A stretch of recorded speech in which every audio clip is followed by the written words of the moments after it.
Hola a todos. Vamos a seguir trabajando con los modelos de probabilidad de esta segunda unidad del curso de Estadística y Probabilidad 2. El tema que concierne esta semana es ver la distribución normal de probabilidad, la cual es una distribución uniforme y que tiene algunas características muy interesantes que vamos a estar viendo durante este video. Las temáticas a abordar el día de hoy, pues aquí se las dejo como cada semana. Las pueden consultar también en el programa de estudios de la materia, que pueden descargar de la página oficial del plantel, del CCH. Y pues vamos a comenzar ya con el tema. Entonces, el día de hoy, como les estaba comentando, vamos a estudiar la distribución normal, la cual tiene una conocida forma de campana. A esta curva, a esta distribución, también se le llama o se le conoce con el nombre de campana de Gauss. Entonces, observen ese dibujito, esa gráfica que tiene, pues es una especie de montículo, como una montañita, una campana, se le puede nombrar de esas distintas maneras. Y bueno, resulta que recibe el nombre de distribución normal porque es la que es más común, es una distribución tan común, bueno, que la mayoría de las cosas normalmente se distribuyen de esta forma. Si quizá nos preguntemos cuál sea la función de densidad de esta distribución de probabilidad. Resulta que su fórmula es una formulita como la que tenemos aquí, que nos dice que si tenemos una variable aleatoria y con una distribución normal de probabilidad, para sigma mayor que cero y para mu, que va desde menos infinito hasta infinito, la función de densidad va a ser la siguiente. Es 1 sobre sigma por 2 veces pi, la raíz de 2 veces pi, y todo esto multiplicado por el número elevado a la menos y menos mu al cuadrado, y esto dividido sobre 2 veces sigma cuadrado. En este caso, pues la variable aleatoria pues va a tomar los valores, todos los valores posibles que van desde menos infinito hasta infinito. Los valores sigma y mu, pues los vamos a poder conocer en este caso como los parámetros de nuestra distribución. Y resulta que estos parámetros no son otra cosa más que la media y la varianza, bueno, la desviación estándar de la distribución normal. En este caso, pues vean que aquí estamos utilizando sigma y estamos usando la letra mu. Mu es para la media y sigma es la desviación estándar, que sería la raíz de la varianza. Quizá ustedes puedan decir, bueno, esta fórmula está horrible, ¿cómo la vamos a poder graficar o cómo vamos a poder obtener el área bajo la curva, ¿no? O sea, uno podría decir, bueno, corran, esta gráfica va a ser horrible, va a ser algo muy difícil de obtener esto.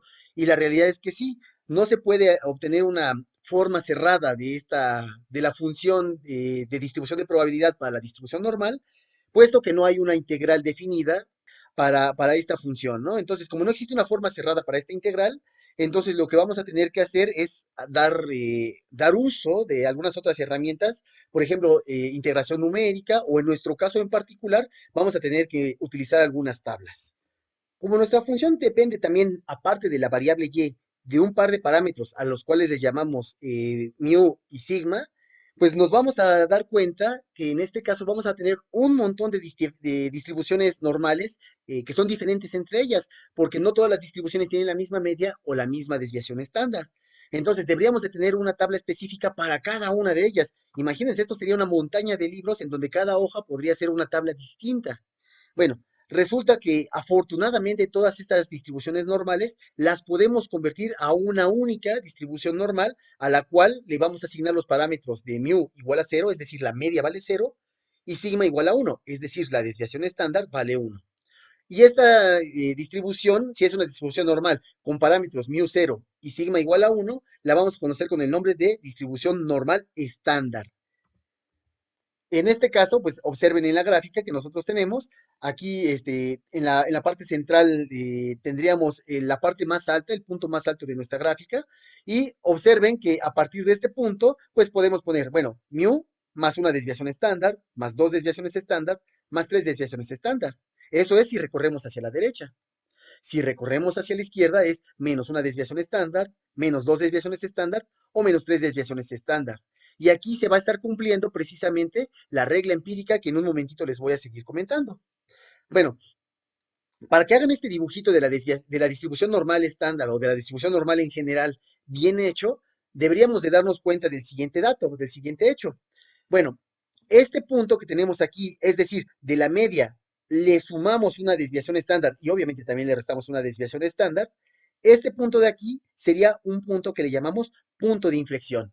Ocurre que en este intervalo que va desde menos una desviación hasta una desviación estándar alrededor de la media, esta gráfica que tenemos es cóncava hacia abajo. Y a partir de una desviación estándar hacia adelante, nuestra gráfica va a ser cóncava hacia arriba. Es decir, en este punto hay un cambio de concavidad en nuestra gráfica. Deja de estar, digamos, haciendo hueco hacia abajo para empezar a hacer hueco hacia arriba. Entonces, a ese le llamamos punto de inflexión de nuestra gráfica. Y bueno, esto nos va a servir para que a la hora de hacer nuestras grafiquitas, pues queden mejor hechecitas y no nos quede nada más una montaña toda fea. También, si ustedes quieren utilizar eh, gráficas que ustedes encuentren en internet que ya están prefabricadas, prehechas de la distribución normal, también son libres de hacerlo. Les comentaba hace un momento que aquí vamos a poder estar aplicando la regla empírica. Es decir, recordarán que les había dicho que si nosotros teníamos la media en una distribución de campana y a esa media le sumábamos y le restábamos una desviación estándar, tendríamos alrededor del 68% de las mediciones en ese intervalo. Eso lo vimos el semestre pasado. Entonces quiere decir que el área debajo de la curva entre menos una desviación estándar y más una desviación estándar alrededor de la media, vamos a tener alrededor del 68% de los datos. De hecho, es el 68.2% de los datos. Ahora, si le ponemos dos desviaciones estándar, es decir, desde la media sumamos una, dos desviaciones estándar. Y de la media restamos una, dos desviaciones estándar. En esta zona, el área bajo la curva va a ser el 95.4% de las mediciones, que es lo que habíamos visto también ahí con la regla empírica, que estaba alrededor del 95% de nuestros datos, desde menos dos desviaciones estándar a dos desviaciones estándar sobre la media. Finalmente, si usamos tres desviaciones estándar, aquí también podemos hacer la suma de estas probabilidades y nos va a dar que desde menos tres desviaciones desde la media y más tres desviaciones después de la media, vamos a tener un área del 99.7% debajo de la curva en ese intervalo.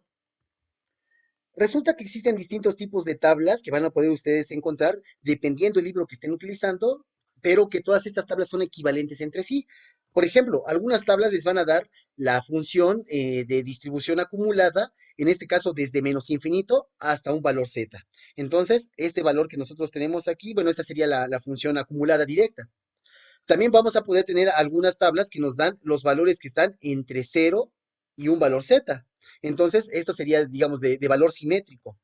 También vamos a poder encontrar tablas que nos den, les llamamos tablas de cola derecha, es decir, desde un valor z en adelante, cuánto vale el área bajo la curva. Y finalmente, pues también podemos encontrar otro tipo de tablas que van desde menos z hasta cero. Entonces, dependiendo del libro que ustedes estén utilizando, van a poder encontrar uno u otro tipo de tabla. En nuestro caso particular, nosotros vamos a utilizar el tercer tipo de tabla que les estoy mostrando, que es una tabla de cola derecha. En cualquier caso, pues debemos de aprovechar el hecho de que nuestra área bajo la curva siempre debe de ser uno. O sea, si nosotros tomamos el área debajo de toda la distribución normal, debe de valer uno. Eso ya lo tenemos claro desde la distribución uniforme. Por otra parte, deben de darse cuenta de que esta gráfica es simétrica. Es simétrica desde el cero, en este caso si es una distribución normal estándar, o desde la media para cualquier distribución normal. Entonces, a partir de la media, podemos ver que la gráfica es completamente simétrica y podemos obtener las probabilidades aprovechando ese hecho de que hay simetría. Ahora, bueno, la tabla que les había comentado, pues vamos a estar utilizando la letra Z, vamos a estar utilizando la letra Z para encontrar la distribución normal estándar. Para cualquier distribución normal podemos usar una letra Y, pero para la distribución normal estándar debemos de utilizar exclusivamente la letra Z. Y bueno, como les había comentado, nosotros vamos a utilizar una tabla que nos da el área después de Z, es decir, una tabla de cola derecha. Si ustedes se dan cuenta aquí en la tabla que tenemos, dice probabilidad normal estándar con cola derecha, ¿no? En cola derecha. Entonces, para cualquier valor que ustedes tengan por aquí, por ejemplo, el de 1.3, pues nos va a dar este valor de probabilidad, que es lo que hay de 1.3 en adelante. Veamos un ejemplo de la distribución normal estándar para saber cómo se puede aplicar y cómo podemos encontrar distintas probabilidades haciendo uso de la tabla que les acabo de mencionar. Nos dice el problema que vamos a denotar con z una variable aleatoria normal que tenga una media de 0 y una desviación estándar de 1. Se nos pide calcular la probabilidad de que z sea más grande que 2, es decir, que la distribución normal estándar sea mayor que 2, o la probabilidad también de que z, es decir, la distribución normal estándar, esté entre menos 2 y 2, y finalmente calcular la probabilidad de que z esté entre 0 y 1.7. Entonces vamos a calcular cada una de estas probabilidades. La primera sería la probabilidad de que z sea mayor que 2. La primera sugerencia que les tengo que dar o que me gustaría hacerles es, siempre que quieran ustedes calcular la probabilidad en una distribución normal, intenten primero hacer un dibujo. El dibujo les va a ayudar muchísimo a entender qué es lo que quieren calcular en cada distribución y en cada probabilidad. En particular, en este caso, pues yo les estoy poniendo aquí una distribución normal, la cual pues yo agarré de internet. Ustedes también pueden buscar en internet, googlearla y buscar alguna imagen con una distribución normal. Y en este caso, pues yo le estoy poniendo desde el 2 en adelante. Aquí nos dice, ¿cuál es la probabilidad de que la variable z sea más grande que 2? Entonces yo ilumino del 2 hacia arriba y lo pinté aquí con color rojo.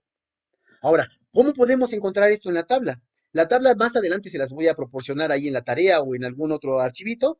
Y ahí lo que me interesaría que ustedes vieran es que, por ejemplo, yo quiero calcular aquí la probabilidad de que z sea más grande que 2. Recuerden que nuestra tabla es una tabla de cola derecha. Es decir, el valor que ustedes encuentren aquí, la probabilidad que les va a estar dando es lo que hay desde ese punto hacia adelante. Entonces, aquí yo debo de buscar el z igual a 2. Y dense cuenta de que aquí tenemos el z. Aquí z vale 0.0, 0.1, 0.2, 0.3, 0.4. Aquí tenemos distintos valores. Nuestra tabla va a llegar hasta 3, 3 punto y fracción, etcétera. Y nos va a dar dos decimales. En estas filas tenemos los valores de z con entero y un decimal. Y el segundo decimal lo encontramos en las columnas que tenemos aquí.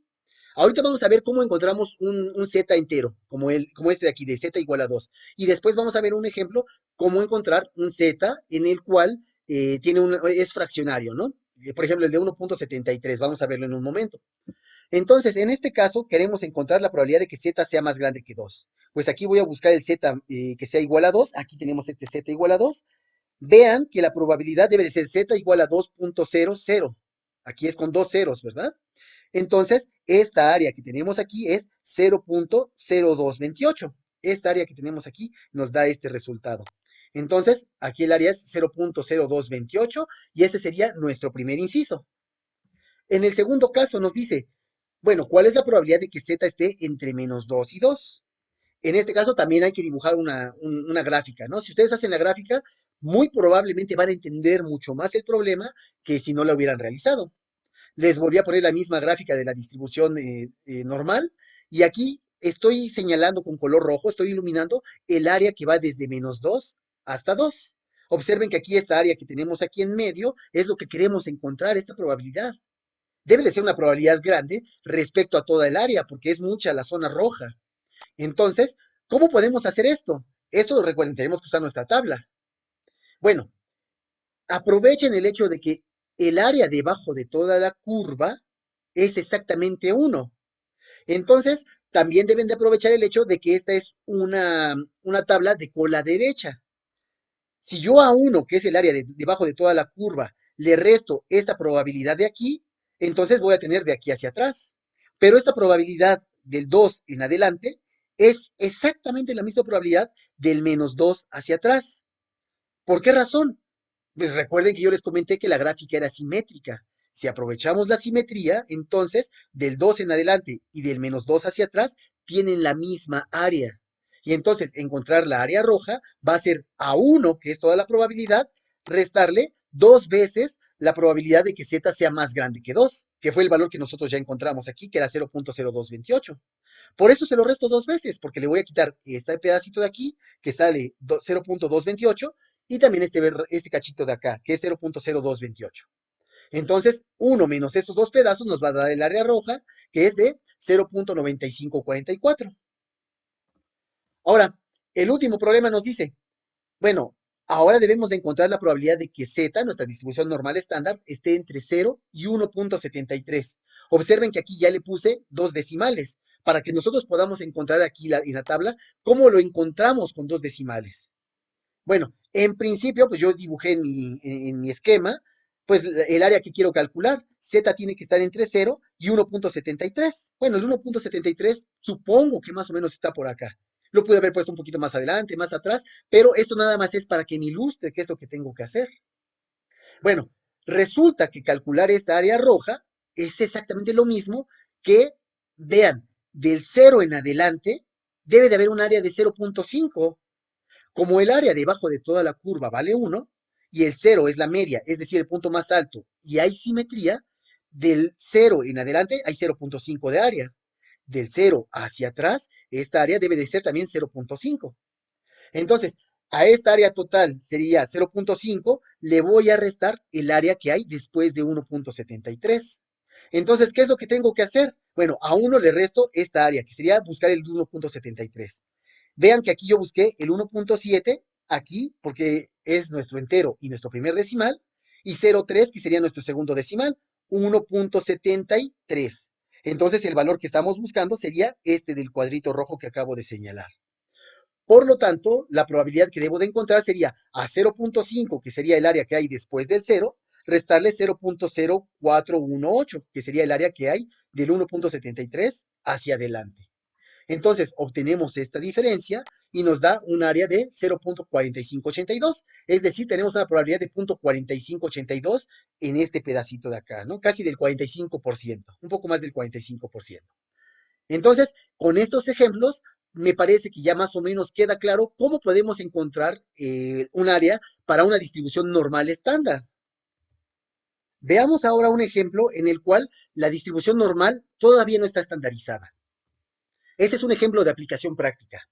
Nos dice el ejemplo, el problema, que las calificaciones para cierto examen de admisión a una universidad están normalmente distribuidas y están normalmente distribuidas con una media de 75 y una desviación estándar de 10.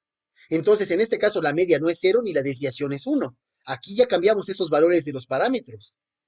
La pregunta que nos hacen es, ¿qué fracción de las calificaciones se encuentran entre 80 y 90? Bueno, aquí lo que debemos de hacer es una cosa que se llama proceso de estandarización. Nuestra distribución normal que tenemos la debemos de llevar a una distribución normal estándar. Y entonces, para lograr eso, vamos a usar la siguiente fórmula. Bueno, la fórmula es z, que es la distribución normal estándar, va a ser igual a nuestra variable aleatoria normal, restarle la media y al resultado dividirlo sobre la desviación estándar. Esto básicamente lo que hace es a la distribución la recorren, al restarle la media, la recorren al cero. Y al dividirla entre la desviación estándar, le cambian la escala para que tenga una desviación estándar de 1. Entonces, esta formulita básicamente lo que va a estar haciendo es transformar cualquier distribución normal en una distribución normal estándar. Vamos a ver cómo lo aplicamos. De acuerdo a lo que nos pide el enunciado, queremos encontrar la probabilidad de que las calificaciones, es decir, el valor de y, estén entre 80 y 90. Entonces, la probabilidad de que y sea mayor que 80, pero menor que 90. Mayor igual que 80 y menor igual que 90. Ahora, vamos a someter esto al proceso de estandarización. Voy a volver a escribir la misma expresión, pero dejando unos espacios aquí. ¿Con qué fin? Bueno, para que aquí en medio yo le tengo que poner menos la media sobre la desviación estándar. Entonces le voy a restar aquí la media y aquí le pongo con el símbolo menos mu. Pero en los valores que están en la parte izquierda y en la parte derecha de la probabilidad, le voy a restar la media, pero el valor numérico de la media. Entonces menos 75 y aquí también menos 75. Y para que quede normalmente distribuida, bueno, con una distribución normal estándar, todavía nos falta dividir sobre sigma, sobre la desviación estándar. Entonces, esta expresión la tengo que dividir sobre sigma. Entonces, le pongo aquí una rayita sobre sigma, y esto de aquí ya va a ser z. Pero de este lado no debo de dividir sobre sigma, debo de dividir sobre el valor de sigma, que en este caso la desviación estándar es de 10. Entonces, aquí le divido entre 10 y aquí divido entre 10. Aquí hay que tener mucho cuidado, porque en algunos problemas nos pueden dar la desviación estándar y en otros la varianza. Si nos dan la varianza, primero debemos de sacarle la raíz cuadrada y teniendo la raíz cuadrada, que es la desviación estándar, ese es el número entre el cual debemos de dividir. Ahora, vamos a hacer las operaciones aquí y bueno, vamos a darnos cuenta que en este caso, y menos la media sobre la desviación estándar, esto es z. Por eso aquí en esta expresión ya le puse z. 80 menos 75 son 5, 5 sobre 10. 90 menos 75 son 15. Bueno, 15 sobre 10. Seguimos haciendo las operaciones y aquí sería 0.5 menor o igual que z, menor o igual que 15 entre 10 sería 1.5.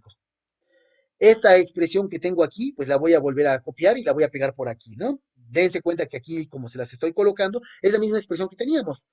Queremos calcular la probabilidad de que z esté entre 0.5 y 1.5.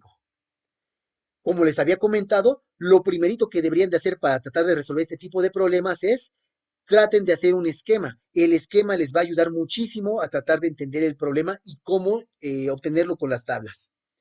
Bueno, entonces en este caso yo les pongo esta distribución normal, una normal estándar, en la cual pues le pongo aquí 0.5, bueno, la z va desde 0.5 hasta 1.5.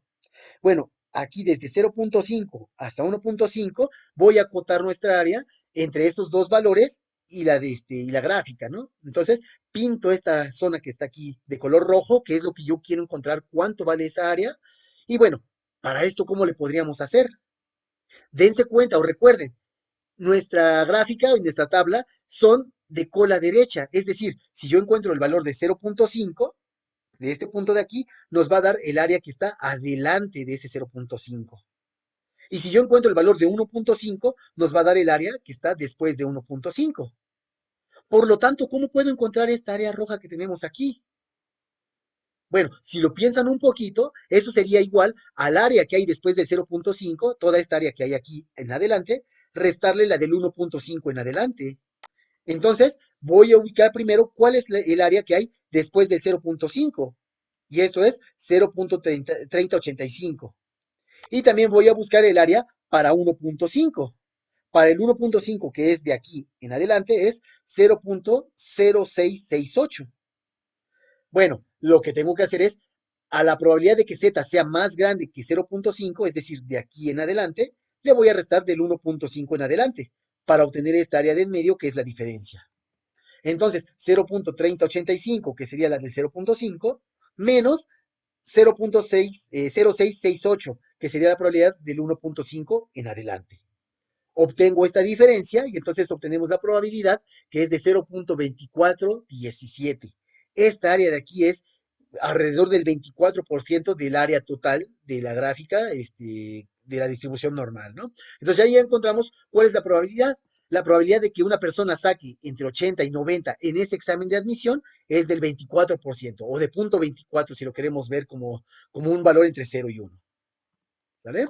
Entonces, bueno, creo que con eso ya les más o menos debe de quedar claro aquí cómo debemos de proceder para resolver estos ejercicios. Y bueno, recuerden, nos vamos a estar viendo ya sea miércoles, jueves o viernes en nuestra sesión de dudas para estarles resolviendo ahora sí que todas las dudas que les surjan y pues los vamos a estar atendiendo en esta sesión, ¿sale? Cuídense muchísimo. Ahí se ven. Somebody once told me the world is gonna roll me. I ain't the sharpest tool in the shed.